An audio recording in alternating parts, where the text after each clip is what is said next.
So hello girls and guys, this is Vijay Rohra back with my new video on VR economics.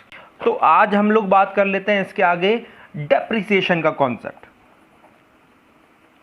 आप लोगों ने पढ़ा तो होगा डेप्रिसिएशन बहुत अच्छे से, शायद 11th क्लास में अकाउंट्स में, पर उसके बाद भी इसको और क्लियर तरीके से समझने के लिए हम लोग देख लेते हैं कि क्या होता है डेप्रिसिएशन। तो डेप्रिसिएशन क्या होता है? It is the loss in the value of fixed assets in the use on loss in the value of fixed assets in the use on account of one, कि अगर ये तीन चीज़ें होती हैं तो हमारी चीज़ का डेप्रिसिएशन वैल्यू जुड़ता है। पहली चीज़ normal wear and tear. Normal wear and tear क्या होता है? Normal wear and tear simple सी ये बात हो जाएगी कि जहाँ पे हम लोग बोल सकते हैं normal wear and tear, simple सी इस बात को बोलते हैं कि हमारी चीज़ चलते चलते घिस जाती है, ख़राब हो जाती है, यूज़ हो जाती है, तो उसको बोलते हैं नॉर्मल वियर एंड टियर। दूसरा normal accidental damages. Normal accidental damages कि नॉर्मल एक्सीडेंटल डैमेजेस मतलब कि सिंपल सी, यहाँ पे भी आप सिंपल सी कोई चीज़ ले सकते हो कि हमारे पास टेबल रखी थी, किसी के धक्के से वो गिर गई, है ना, एक्सीडेंट हो गया, मतलब छोटी सी किसी भी तरीके से कोई भी धक्का आया, वो गिर गई और उसका टेबल टॉप टूट गया, है ना, या फिर कुछ क्रैक्स आ गए, तो उसको बोलते हैं नॉर्मल एक्सीडेंटल डैमेजेस। इसमें तीसरी चीज़ आ जाती है एक्सपेक्टेड ऑब्सोलेंस। एक्सपेक्टेड ऑब्सोलेंसेस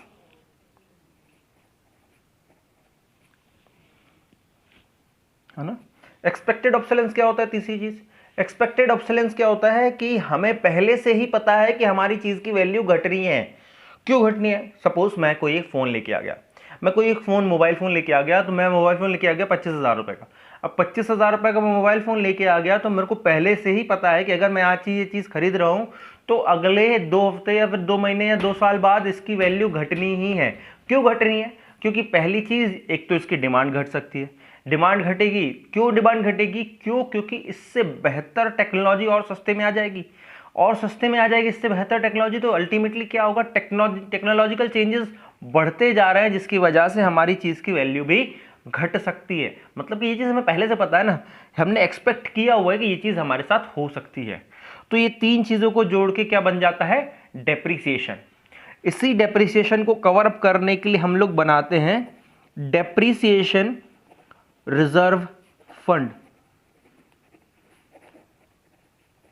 क्या बनाते हैं? Depreciation reserve fund. इसी डेप्रिसिएशन को कवर अप करने के लिए हम लोग क्या बनाते हैं? Depreciation reserve fund. और डेप्रिसिएशन रिजर्व फंड क्या होता है?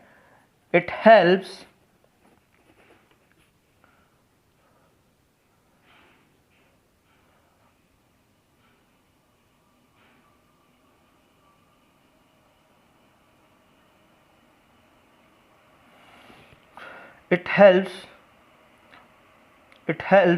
to cover the replacement cost of the existing stock। कि जितना भी हमारे पास एग्जिस्टिंग स्टॉक रखा था, या फिर वो वाली मशीन जो हमारी खराब हो चुकी है ना, गलती से या एक्सीडेंटल डैमेजेस से, नॉर्मल वियर एंड टियर हुआ, या फिर हमें पहले से पता था इसकी वैल्यू घट रही ही है, तो हमारी वो वाली मशीन जिसकी वैल्यू घटती जा रही है, जिसका एग्जिस्टिंग स्टॉक का जो वैल्यू घटता जा रहा है, उसको कवर अप करने के लिए हम लोगों ने बना लिया एक डेप्रिसिएशन रिजर्व फंड। मान लीजिए हमारे पास एक मशीन थी कितने की? 50,000 रुपए की।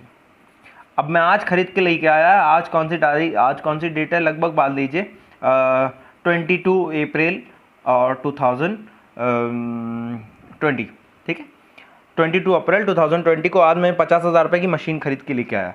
अब एक्सपेक्टेड ऑब्सोलेंस को देखा जाए, नॉर्मल वेयर एंड टियर को देखा जाए, नॉर्मल एक्सीडेंटल डैमेजेस को देखा जाए, इन तीनों को देखते हुए हमारे अंदाज के हिसाब से हमने फोकस ये किया कि 22 अप्रैल 2022 को अगर मैं ये चीज़ बेचता हूँ अगले 2 साल बाद, कि मैंने 2 साल ये मशीन चलाई और 2 साल बाद में बेचूंगा, तो इसकी लगभग की कीमत हमें बाजार में कितने की मिलेगी? 20,000 की मिलेगी। तो यहाँ से डेप्रिसिएशन वैल्यू या फिर इस मशीन का हमने कितना यूज़ कर लिया, 30,000 रुपये। तो यही 30,000 कहलाता है क्या, डेप्रिसिएशन। और इसी डेप्रिसिएशन को कवर अप करने के लिए हम बनाते हैं डेप्रिसिएशन रिजर्व फंड। हमने कितना फंड बनाना है, 30,000 रुपये का फंड बनाना है। तो 30,000 रुपये का फंड बनाना है हमें कितने साल में बनाना है, 2 साल में। तो इसी 30,000 रुपये के फंड को 2 साल से डिवाइड करके हम लोग बना लेंगे कि हर साल हमें दोनों सालों में लगभग 15,000 रुपये इकट्ठे करके रखने हैं इस मशीन को इस मशीन की लॉस को कवर अप करने के लिए, है ना। तो ये हो जाता है डेप्रिसिएशन, ये हो जाता है डेप्रिसिएशन रिजर्व फंड। यहाँ पे बात कर लेते हैं, हमने आपको एक वर्ड दिया था एक्सपेक्टेड ऑब्सोलेंस। एक्सपेक्टेड ऑब्सोलेंस मतलब कि हमें पहले से पता है कि इसकी वैल्यू घटनी ही है ना। तो एक्सपेक्टेड ऑब्सोलेंस, एक अनएक्सपेक्टेड ऑब्सोलेंस भी रहता होगा फिर। तो वहीं हम लोग बात करते हैं एक्सपेक्टेड ऑब्सोलेंस और अनएक्सपेक्टेड ऑब्सोलेंस के बीच का डिफरेंस। एक्सपेक्टेड ऑब्सोलेंस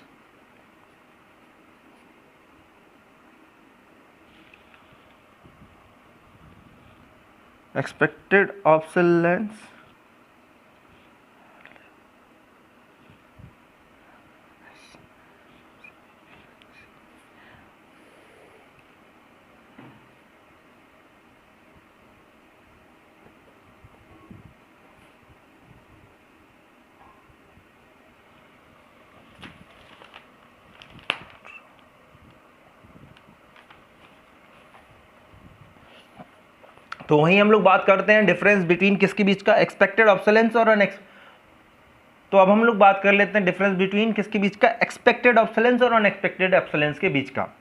तो एक्सपेक्टेड ऑब्सोलेंस क्या होता है कि एक्सपेक्टेड ऑब्सोलेंस तो तब होता है जब हमारी किसी चीज़ की वैल्यू घट रही है। हमारी किसी चीज़ की वैल्यू घट रही है तो हमें पहले से पता है कि हमारी चीज़ की वैल्यू घटेगी, कि इट हैपन्स ड्यू टू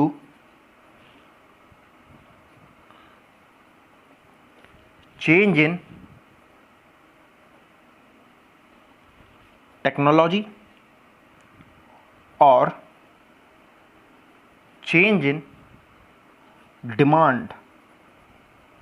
कि हमें दो चीज़ें ये पहले से ही पता है कि हमारी चीज़ की वैल्यू घटने वाली है। क्यों घटने वाली है, क्योंकि हमको तो पता है कि आज मैंने ये फ़ोन लिया हुआ है, कल नई टेक्नोलॉजी आएगी तो उसकी वैल्यू घट जाएगी, है ना। हमारी वाली फ़ोन की वैल्यू घट जाएगी। अब नई टेक्नोलॉजी आएगी तो नई वाली चीज़ की डिमांड होगी, और नई वाली चीज़ की डिमांड होगी तो हमारी वाली चीज़ की डिमांड अपने आप घट जाएगी। तो ये दोनों चीज़ें पहले से ही हमारे दिमाग में हैं कि हमारी चीज़ की वैल्यू घटनी है इन दोनों चीज़ों की वजह से। पर ऐसी कौन सी चीज़ है जो हमें पता नहीं है कि हमारी चीज़ की वैल्यू घट जाएगी। जैसे कि दूसरा चीज़ देख लिया, it happens due to natural calamities, है ना। नेचुरल क्लैमिटी को कोई अगर घट गई, या फिर इकोनॉमिक रिसेशन,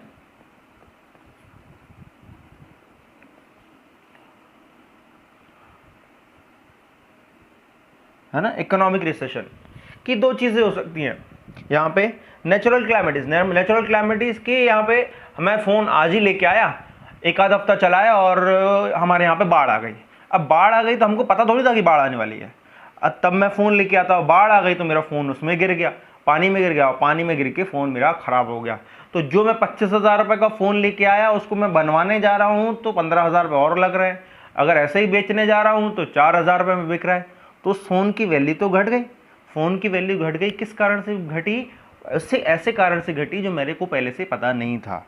या फिर इकोनॉमिक रिसेशन, इकोनॉमी में रिसेशन आ गया, मंदी आ गई मतलब कि लोगों की जॉब्स जाती गई, चीज़ों की डिमांड घटती गई, लोगों की इनकम कम हो गई तो चीज़ों की डिमांड घटेगी, और डिमांड घटेगी तो हमारी चीज़ की वैल्यू घटेगी। पर ये मंदी वाला फैक्टर हमको नहीं पता था। डिमांड वाला फैक्टर तो पता था कि यार थोड़ी बहुत हमारी चीज़ की वैल्यू घटेगी, तो आज मैं जो 25,000 का फ़ोन ले रहा हूँ अगले साल बेचूंगा तो लगभग 15,000 का बिकेगा। पर एकदम से मंदी आ गई तो मैंने एक हफ्ता ही चलाया, वो चीज़ 15,000 का भी नहीं बिक रहा है ना। आज मैंने 25,000 का खरीदा, एक हफ्ते बाद उसकी वैल्यू 15,000 रुपये हो गई मार्केट में, है ना। तो ऐसा हो सकता है। दूसरा इसका डिफरेंस देख लेते हैं। अब मैंने को पता था कि हमारी चीज़ की वैल्यू घटने वाली है बिकॉज ऑफ टेक्नोलॉजिकल चेंजेस और डिमांड, इन दोनों की वजह से हमारी चीज़ की वैल्यू घटने वाली है, हमको पता था। तो हम इसके लिए डेप्रिसिएशन रिजर्व फंड बना सकते हैं, या फिर इसको बोल सकते हैं it is a part of depreciation, है ना। और यहां पे इसकी बात करते हैं तो it is not a part of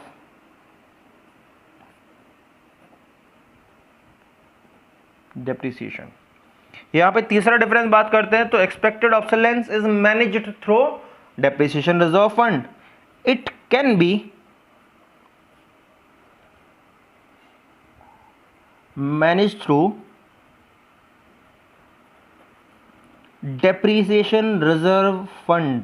हमारी चीज की वैल्यू घटने वाली है, कितने से घटने वाली है? 30,000 रुपए से। 30,000 रुपए से हमारी चीज की वैल्यू घटने वाली है, तो अगर कितने साल में घटेगी? 2 साल में। तो 2 साल में जो हमारी 30,000 की वैल्यू घटेगी, तो हर साल मेरे को कितने निकालने पड़ेंगे? 15,000। तो 15,000 में 2 बार निकालूंगा और हमारी चीज की वैल्यू कवर अप हो जाएगी। तो हमने डेप्रिसिएशन रिजर्व फंड से हमने इसको कवर अप कर दिया एक्सपेक्टेड ऑब्सोलेंस को। पर यहां पे तो हमें पता ही नहीं था कि हमारी चीज की वैल्यू घटने वाली है ना। तो हमें पता ही नहीं था हमारी चीज की वैल्यू घटने वाली है, तो हम उसके लिए फंड कैसे बनाते? तो it can not be manage through depreciation reserve fund. तो यहां पे फिर से बात कर लेते हैं, एक्सपेक्टेड ऑब्सोलेंस वो चीजें जो जिसकी वजह से हमें पता है कि हमारी चीज की वैल्यू घटने वाली है। अनएक्सपेक्टेड ऑब्सोलेंस वो जिसकी वजह से हमें पता नहीं है कि अभी यार ऐसी चीजें भी हो सकती है कि मेरी चीज की वैल्यू घट जाएगी। तो यहाँ पे किस चीज की वजह से हमारी चीज की वैल्यू घटती है? टेक्नोलॉजी या फिर डिमांड। यहाँ पे नेचुरल कैलेमिटीज या फिर इकोनॉमिक रिसेशन। यहाँ पे बात करते हैं तो इसको कवर अप कर सकते हैं डेप्रिसिएशन रिजर्व फंड से, या फिर डेप्रिसिएशन का पार्ट होता है। ये ना ही डेप्रिसिएशन का पार्ट होता है, ना ही डेप्रिसिएशन रिजर्व फंड से इसको कवर अप कर सकते हैं। यहाँ पे 2 तरीके की चीजें रहती हैं हमारे सामने, जिसको अपन बोल सकते हैं कि एक रहता है डेप्रिसिएशन, दूसरा रहता है कैपिटल लॉस। एक रहता है डेप्रिसिएशन, जिसको अपन कंजप्शन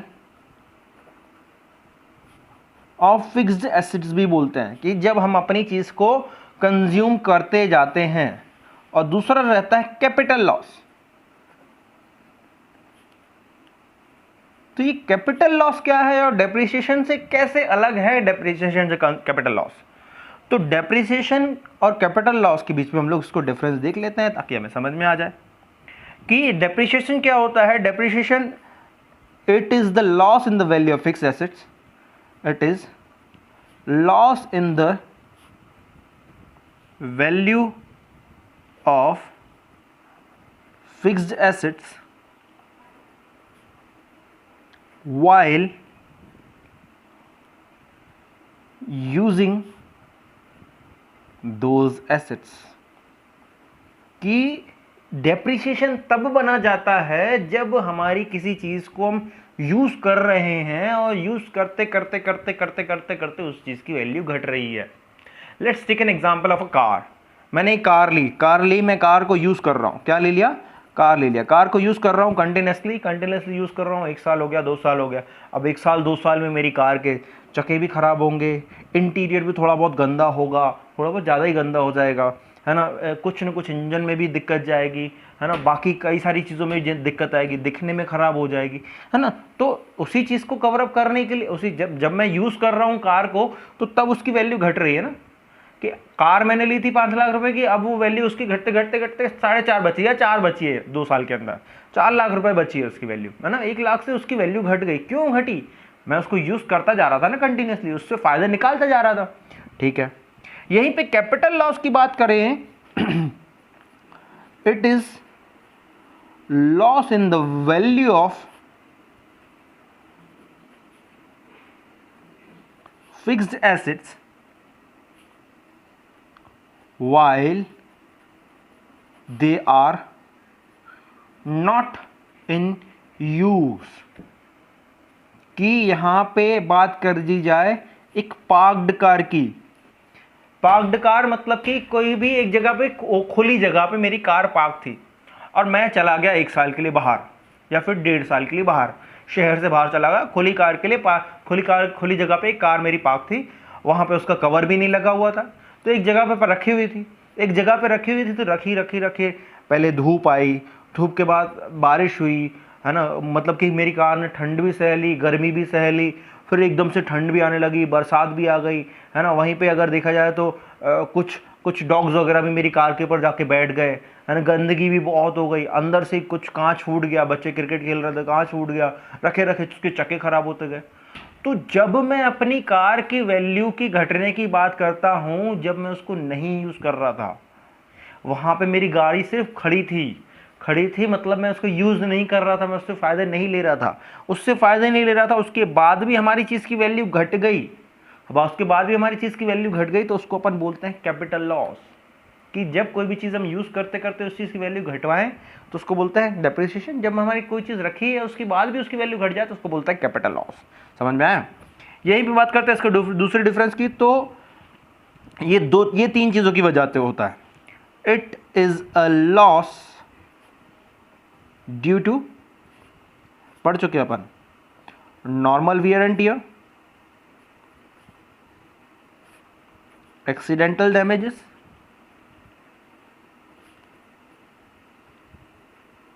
और तीसरा एक्सपेक्टेड ऑब्सोलेंस।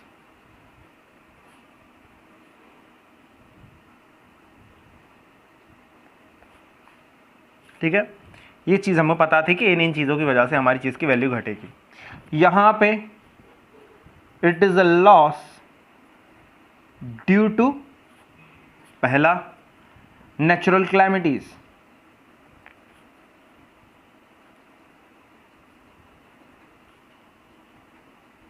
कि नेचुरल कोई भी क्लाइमेट आ गई, वहाँ पे मेरी गाड़ी खड़ी थी, बाढ़ आ गई, चक्के गिर गए, चक्के खराब हो गए, या फिर बाढ़ में बह गई गाड़ी, या जो भी कुछ, है ना।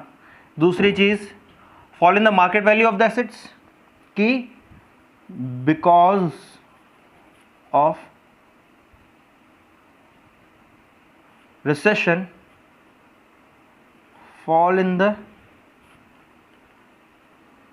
Market value of asset. ठीक है, कि इकोनॉमिक रिसेशन की वजह से हमारी गाड़ी की वैल्यू गिर गई एकदम से। जो मैंने कार खरीदी थी कितने लाख की, 5 लाख रुपए की, वो कार बिकी नहीं, या फिर बोल सकते हैं मार्केट में रिसेशन आ गया, मार्केट में रिसेशन की वजह से मेरी कार की वैल्यू आज 3 लाख ही बची है। इसके बाद बात करते हैं इसका तीसरा डिफरेंस की। Again it can be manage through depreciation reserve fund, अभी जो फंड बनाया था अपन ने पीछे, but it can not be manage through depreciation reserve fund. तो ओके गर्ल्स एंड गाइस, आज हम लोगों ने क्या क्या पढ़ लिया है, डेप्रिसिएशन एक्चुअली होता क्या है, फिर हम लोगों ने बात की डेप्रिसिएशन को कवर अप करने के लिए, डेप्रिसिएशन किन किन चीज़ों की वजह से होता है, डेप्रिसिएशन कवर अप करने के लिए हम लोग क्या बनाते हैं, डेप्रिसिएशन रिजर्व फंड। एग्जांपल भी देखिए बता दिया आपको। डेप्रिसिएशन दो तरीके का होता है, एक रहता है एक्सपेक्टेड ऑब्सोलेंस, में पता था कि हमारी चीज़ की वैल्यू घटने वाली है, तो उसको अपन कवर अप कर सकते हैं डेप्रिसिएशन रिजर्व फंड से। हमें यहाँ पे पता ही नहीं था कि हमारी चीज़ की वैल्यू घटने वाली है, तो यहाँ पे कवर अप कैसे करेंगे। यहाँ पे फिर हम लोग बात कर ली कैपिटल लॉस और डेप्रिसिएशन के बीच में पूरा difference. Thank you so much girls and guys, और अभी तक आपने हमारा चैनल सब्सक्राइब नहीं किया है तो please do subscribe that and don't forget to click on the bell icon, जिससे आपको हमारे अगली वीडियो का नोटिफिकेशन आ जाएगा। Thank you so much, bye bye.